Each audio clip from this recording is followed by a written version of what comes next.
Hi, welcome to the Ronnie O'Sullivan Show. I'm here in Reading to play in the Legends Cup, and I'm here to meet a few of my heroes too. Hello and welcome to the third episode of the Ronnie O'Sullivan Show, a snooker legends special. Coming up, Ronnie sits down to chat with his all-time snooker hero, Jimmy White. No disrespect to any of the other players, you know, I could have won 10 World Championships if I'd have behaved a bit more, you know. He catches up with 10 times world ladies champion, Rhian Evans. I think next year they might need a woman on there, so... Plus, there's another instalment of his snooker masterclass. This time, the art of safety play.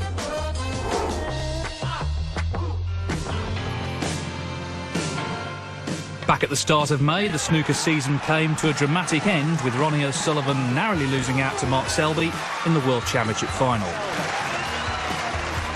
3 weeks after that final, the Rocket is back with a cue in his hand to compete in the Legends Cup alongside some of the greatest players to have graced the bays. For snooker fans, it's a dream day out, but for Ronnie, it's all about playing alongside one legend in particular. Not only do the fans get to meet their heroes, I get to play with mine, and I'm here with Jimmy White this morning in Reading. How are you, Jim? I'm very well, thanks. You're certainly my hero now.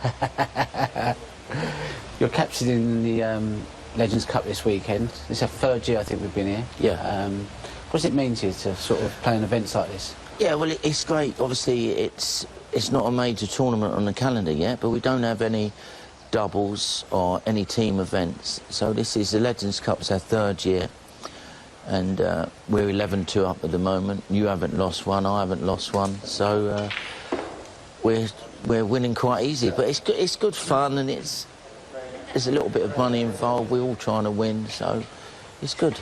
Talking about the doubles there, my earliest memory of you, Jimmy, is kind of watching you play with Alex Higgins in the Hofmeister doubles. You had Davis playing with Mio, you were Higgins. You had the total contrast of like the two people's champions there. What was that like to play in sort of matches and tournaments like that? It was a great event, and I partnered Tony Knowles for 5 years. We got to 4 finals, and Mio and Davis beat us every time. And then I partnered Higgins, and we won it.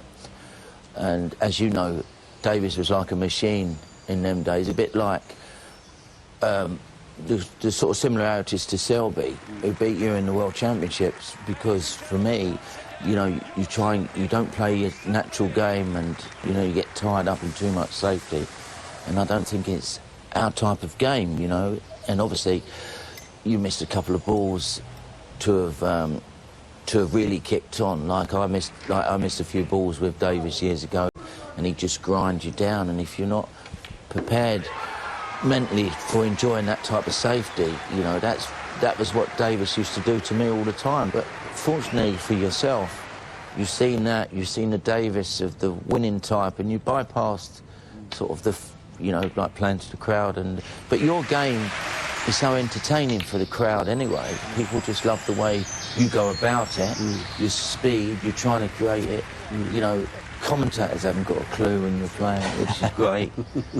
But you're trying to win the game in one visit, and that's what sport's about, you know, is perfection. Yeah, I know. I mean, I think the big turning point for me was when I started working with Reardon. Yeah. Because I played safe before, but then I started working with Reardon, and he was like, well, if you're going to play safe, play good safety. Absolutely. So I kind of learnt a lot from Reardon, Yeah. and I kind of, you know, I adopted that philosophy for a couple of years, and, you know, trying to marry the two together was quite frustrating for me at times, because you know, a lot of the times I'd come off the table and I'd be on my interval, and most people would just be on their second frame. That's kind of how I got used to it. And then once I started working with Reardon, I'd be coming off, and all the players would be back after their interval, and they'd be 4-3, and I'm still like 2-0. I thought, what's going on here? So I suffered it for a while, but I did find myself thinking, well, I just really want to express myself. You know, that's really where I'll enjoy the love the game. And improved unbelievably. Would you like to? Would you can have your time again? I don't know. No, if I had my time again, obviously I would have prepared a lot more better. But you know, I'm still still enjoying what I'm doing. You know, my life's good. But I would have got into the safety a bit more. I wouldn't have pushed the boat out so much. But safety is such a big part of the game now. You know, these new players are coming through. It's not they can make 1-4-7s, but unless they've got a good safety play to get in, they're not going to win. How do you compare snooker from the 80s and the 90s to how it is now, you know, and how it was, you know, up until 2 or 3 years ago. It was different class then because you only had 4 channels and you play one match and you wouldn't play for 3 more days, which you would find that annoying now. Now it's like it's so intense, you know, and I think you do the right thing by picking and choosing what tournaments. That's funny that you say that, because I think one of the only tournaments that kind of gave me the opportunity to play early and then kind of have 4 or 5 days off was the Welsh Open. And I remember after the Masters, I just thought I just want to put my cue down for like 3 or 4 weeks. There isn't a tournament. I ended up chilling out, and then I was like, oh, I've only got 2 or 3 days to practice for the Welsh. I remember having a couple of days but thinking, oh, I'm still not sharp. I got through my first round. Now about 3 or 4 days to kind of practice. And I found at the time I got to my second round, I was just peaking right, and each match I got stronger and stronger. Absolutely, yeah. You played phenomenal snooker in the Welsh. This is why everyone thought it was a no-brainer this year in the World Championships. But that little hiccup for me, for you, you know, I think you can win 8. If I would have sort of played the winning game, no disrespect to any of the other players, you know, I would have won 10 World Championships if I'd have behaved a bit more, you know, but I think you're doing absolutely the right thing, and the way you played in the Welsh and parts of the World Championships, you know, it's just up to you. Son. You talk about sort of, I've followed your career, like, you know, I've watched you play, like, when I was like 13, 14, you was obviously the main man at the time. I mean, I remember just watching you when I first come on a tour, and I see you used to walk in, mate. The tour would be kind of, you get there and it'd be like, yeah, it's a buzz, but then you'd walk in and it'd be like, the old dynamics of the tournament changed, you know. I don't know if you was aware of that. Well, you know, as you talk about winning, you know, by having the type of game that I sort of used to thrive on and enjoy, you know, it costs you so many tournaments because, you know, you play to the crowd a bit, you play the wrong shots, you know, but you wanted to entertain the crowd. But that's the way I love to play. You play like that if you want to, you know, but you've got more into the side of, like, learning more of the competing with the safety, and you're probably the best safety player in the world, you know, but you're not. That's not, for me, your passion of when you're playing. You like to play a good safety shot, but you want to clear up. When it gets to a couple of reds left, you know, the Davises and the Selbys of this world, they thrive on that.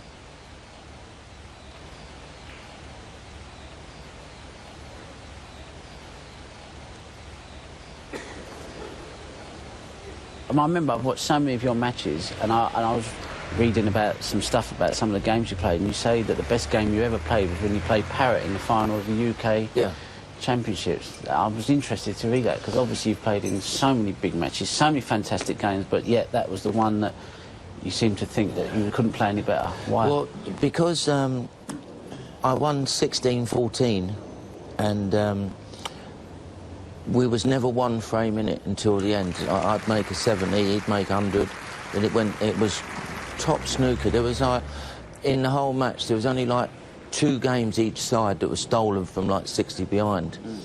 And then just as we got to like 14, 13, I just kicked on, and it just made the, you know, and it was always about that, because when you've got a good player playing well against you, and you know that if you make a mistake, he's going to punish you, and you just know that, oh, well, I just got to keep playing at my best, and it just, from start to finish, it was the best match I think he's ever played. Besides, when he beat me in the World Championships, the first 7 frames he played in the morning, you know, they were like quality. But for me, that was the best match I ever had that I won, because I was in loads of classic matches, but I lost because, you know, I'd still occasionally would go for the shot to sort of force it and miss it, and it, you know, it would cost me a lot of matches. Stay tuned, as there's more from the Whirlwind in part 2. That probably cost me so many tournaments, because then it was, my main practice was just trying to control flair.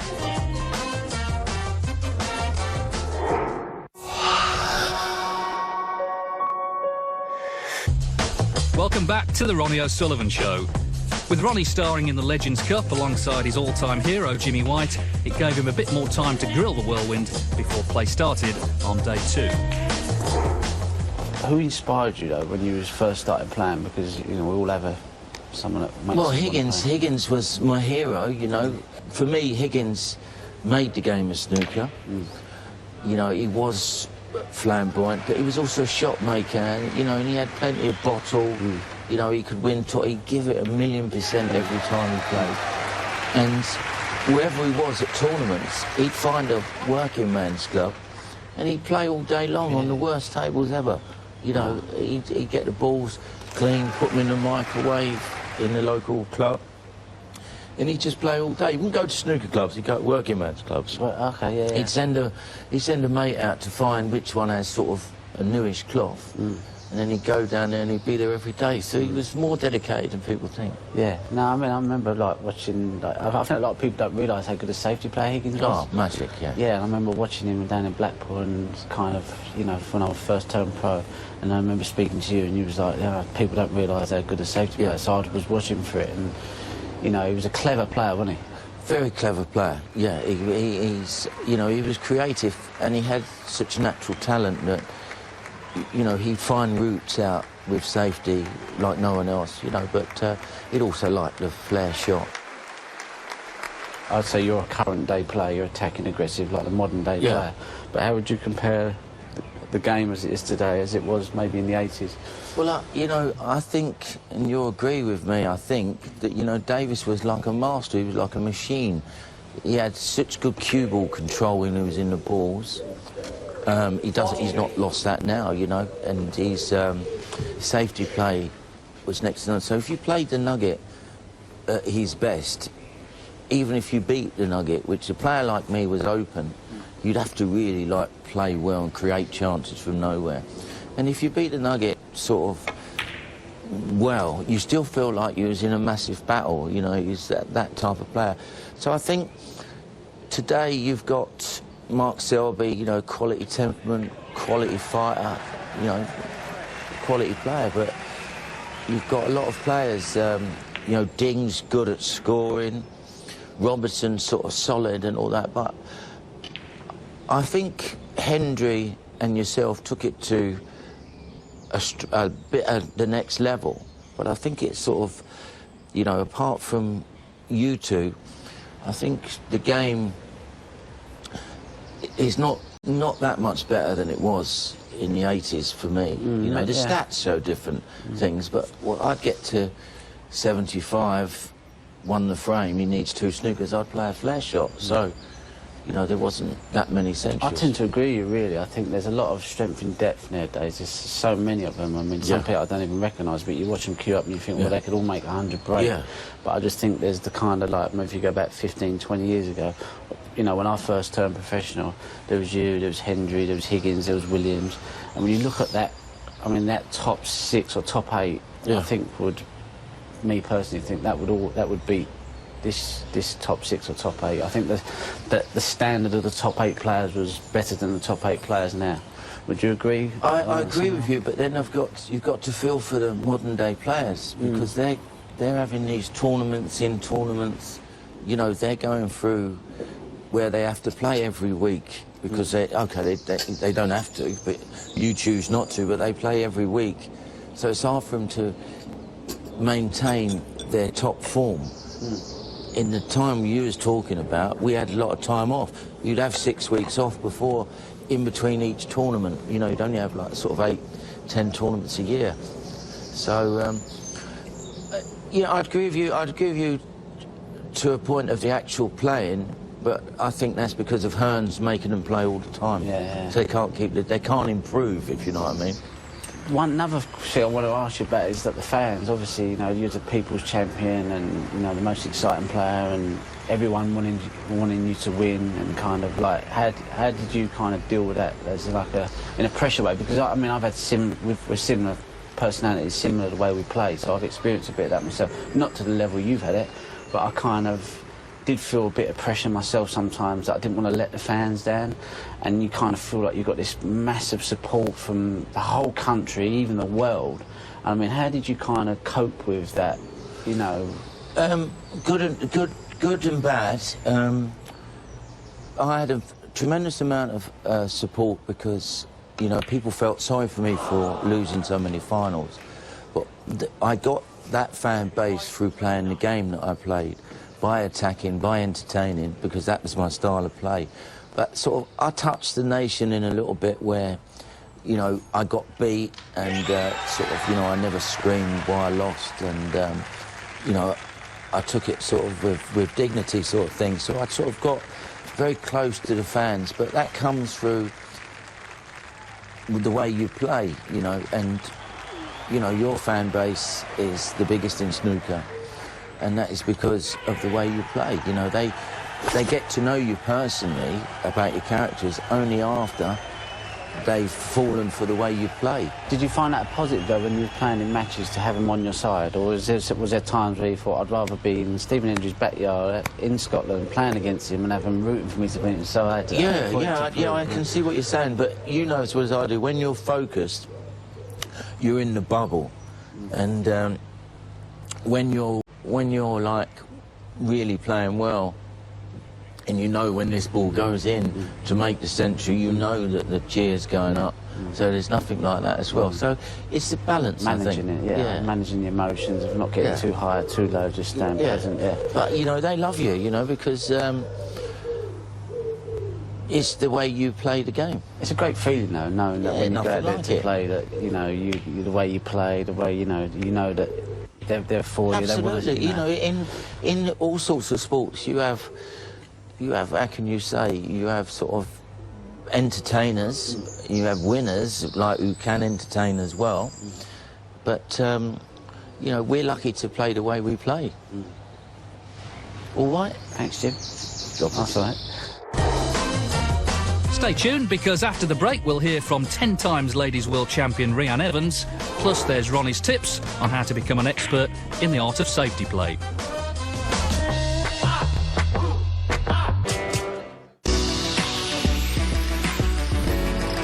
Right, now we come to probably one of the most important parts of the game, along with break building. You've now got your safety side to the game. This will allow you to contain your opponent, to create opportunities. You couldn't look any further than someone, say, like Steve Davis, John Higgins. For me, they're the two best safety players I've ever played against.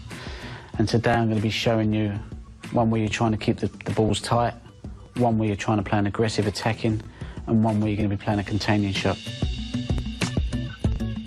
Now I'm going to be playing the first type of safety, which is trying to keep the red stuck into them reds without trying to spread them and trying not to leave anything on. Go down onto the shot. Trying to miss the bulk colours at all costs, which I've managed to do. Coming through the yellow and the brown. And to me, that looks like quite a reasonable safety shot.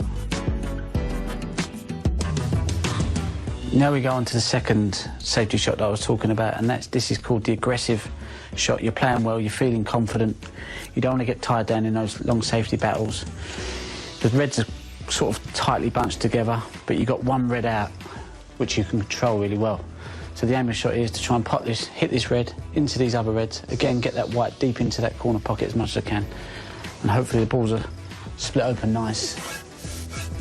But always concentrate on getting a good white. You can see I've opened the reds up nicely. I've managed to get a Brucey bonus, which is the snooker behind the green. But as you can see, I've now opened all these reds up. I've got 1, 2, 3, 4, 5, 6, 7, 8 reds that are potable. I've now got him in the snooker. He's banging trouble. This one is my least favourite. This means you're in a certain amount of trouble. You're not able to get the white ball back to bulk. Your only option now is to try and leave your white as tight to the back cushion as you can. What we're going to try and do here is play this red here, white off the side cushion, let it just trickle into the back cushion. I'm snookered on this red here, so I can't get back to bulk. It's the only shot available to me. It's not one that I actually want to play, but it's the only shot I can play. So the idea now is to get down here, try and hit this nice and smooth. You get a good white, leave the white as close to the bottom cushion as you can. That way he can't be aggressive with his shot. And as you can see, there's no damage done. I haven't put him in trouble, but again, it serves a purpose. It's kept me in the game. You know, sometimes you have to be patient and sometimes you have to play that containing shot. One common theme amongst all of them safety shots, they were all played with topspin, Very rarely will you be playing safety shots where you'll be creating backspin. Sometimes you need to, but 90% of the time, a lot of the shots are played with topspin. And for me, the best player in the game at doing that is John Higgins, followed closely by Mark Selby. One of the masters of it was Steve Davis. He was the one we all learnt from. He was the master of topspin, splitting the reds open, getting a good white. So always bear in mind that when you're playing these safety shots, a lot of it is topspin, but controlled topspin. Not to the point where you're hitting it 100 miles an hour. You want to control every shot you hit, but creating topspin. First staged in 2012, the Legends Cup has provided snooker fans with an opportunity to see some of their heroes up close and personal. This year, the England team dominated the rest of the world on day one, and on day two, they were closing in on victory. Amongst the likes of the Nugget, the Whirlwind and the Rocket, the star of the show turned out to be Rhiannon Evans. Ronnie caught up with her in the mid-session break on day two. I'm here at the Reading Hexagon with Rhiannon Evans, who's won the world title 10 times. How are you, Rhiannon? You all right? Yeah, I'm good, thanks. Yeah? Have you enjoyed your weekend here at the Legends Cup? It's been fantastic. Obviously, I've never done anything like this before, but great atmosphere, good laugh as well. Tell me then how you first got involved with snooker. What made you decide you wanted to play snooker in the beginning? I was about 13, 14, I used to watch my brothers play, and they made century breaks and things like that. I thought one day I just picked up a cue, and it came natural to me, so ever since then, so I got my brother to blame. OK. I'm interested to know then, when you're kind of like, because it's a pretty male-dominated sport, and then when you go down the snooker, obviously it's like full of guys. How do they take it, like when you come along and start beating the guys? Well, I've grown up with it with my brothers and their friends and going watching, so they sort of knew me around my area. It was when you go, like, to different places around the country, and then they're like, oh, yeah, there's a woman playing over there. But now, 90% of the time, I'm like settled in, and it's not that bad for me. I'll talk a little bit about when you come onto the tour. I know you had a full season on the main tour. Yeah. You got a wild card on there, so you had the opportunity to play in lots of events. You know, how did you find that coming from like the ladies tour, where you were obviously dominating, won 10 world titles, and obviously there's no one there to push you? It was daunting. It was daunting. Everything was different for me. Obviously, the conditions, you have referee, you mean like that cubicle on your own and things like that. But my game did improve. It did improve. I noticed it when I was going back to the ladies' game, and I was like not losing as many frames, or I was winning by more and things like that. But in general, the reception I had from most of the players was spot on. And now and again, you're going to have your critics, but I really enjoyed myself, and I was grateful for the experience as well. Why do you think there isn't so many ladies, you know, like that play to the level that you do? I mean, I'm just interested to know. Yeah, there is a few good lady players out there all around the world as well. It's not just in England. But I just don't think they have the opportunity to play, even to practice more. They haven't got the incentive to play. So hopefully with all this and the coverage and everything, it'll increase the lady players around the world and improve the standard of the ladies' game. Do you see yourself kind of feeling like you've outgrown the women's game and you want to push on? I mean, like, what targets have you set yourself? I want to try and get on the tour through my own merit and then try and compete, like, but it may happen, it may not, but that's my target. Also, this left-handed, I've been watching you play. I mean, obviously the first time I see you play, but you look so natural and so... It looks like you're going to pop the ball, you look like fantastic. How did that, I mean, do you work on that, or is it something that comes natural to you? I've always done it, because I hated the rest. I'm like Drago, hate the rest. Yeah. But, no, it's just every time I've, like, sort of thought, shall I? And then I was passing the balls, and 80 breaks my eyes left-handed. But I think it's a great asset to have. I mean, there's some shots I can play better left-handed than I can right-handed. I don't know why, but I just happen to play them. So, like, my break-off was never great. Yeah. But left-handed, I always seem to get decent white and not leave that shot to nothing. Yeah, it's very strange, because I feel comfortable. Yeah. I probably feel more comfortable when I play left-handed. Strange. Yeah, no, but you kind of lose a bit of touch, but you've got a little bit of something else that... If you haven't got to use it all the time, you've got more confidence in it. You can use it as like a little bit of an asset. But, I mean, watching you play, I was saying, I did think I was the best ambidextrous player, but you are by far better than me. Oh, no, you are... No. I saw the red on your maximum. Oh, yeah, I forgot about that. That was luck. I agree. Anyway, this weekend we've done really well. We're 16-3 up at the moment, so we've got 2 more to go. I think it's in the bag. What do you reckon? I think next year they might need a woman on there, so... It'll be 18-0 then. They might win the frame. No, it's been fantastic. Obviously, it was like a freak day yesterday, only frames we won, but we set a good standard, so... Yeah. Really enjoyed it. Oh, it's been a pleasure playing with you for last weekend. Pleasure to meet you, and obviously enjoyed having you in the team. And so, same again next year. It's not been too bad having you on my team yet. See you next year. Yeah, thank you. Nice one. Good luck. Cheers. So, going into the last session of the weekend, England needed just 2 points for victory, and it didn't take long before they were over the winning line. And, as expected, Rhian Evans took home the trophy for most valuable player. Yeah, really happy to have won the Legends Cup. The guys have done really well. You know, Jimmy, Rhian, Steve, so nice to get hands on another trophy. It's been great speaking to Jimmy and having a good laugh with all the guys, and I'll see you next time. Cheers. We'll be back in September for the next instalment of the Ronnie O'Sullivan Show as the tour moves to China for the Shanghai Masters. Until then, be sure to stay tuned to Eurosport for all the best snooker action from around the globe. Goodbye for now.